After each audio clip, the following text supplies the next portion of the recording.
Age when they were worshipped as gods to a time when they're worshipped online, cats have had to listen to music they often didn't actually like, until now. This is Music for Cats.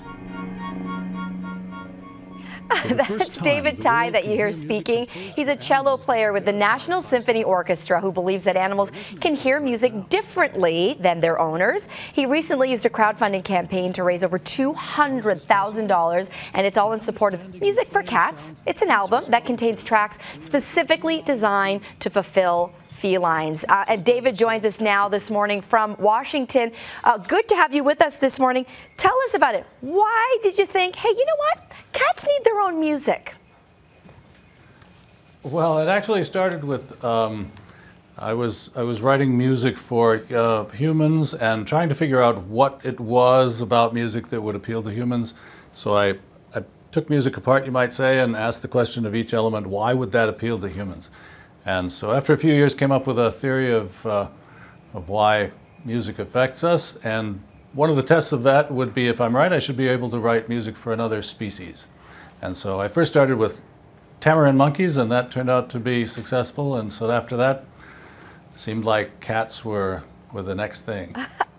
Of course it meant that cats were the next thing. You are an accomplished musician, and so in all of your cello playing and all of your classical training, was it that you had a cat of your own perhaps that spurred this curiosity for species-specific music? Actually, I'm allergic to cats. Get out! And so, no, it's true. So I just wrote this on theory. Cats were more specific across the breeds. They're very, consistent. Whereas dogs, I'm afraid I'd have to write different music for the little dogs and for the big dogs. And besides dogs, I'm afraid they might want to sing along if it's effective.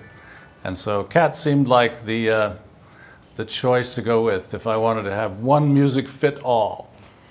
There it is. Okay, so David, people are watching going, what could this sound like? So why don't we give them a short listen? Everyone listen to this.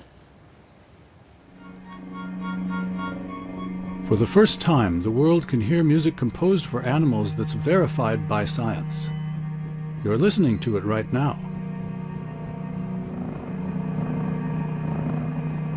How is this possible?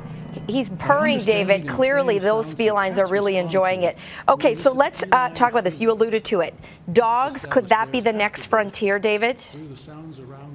Dogs and horses. Right now I'm working with Alexandra Horowitz at the Dog Cognition Center in Columbia University. And so we're doing the research needed for dog music.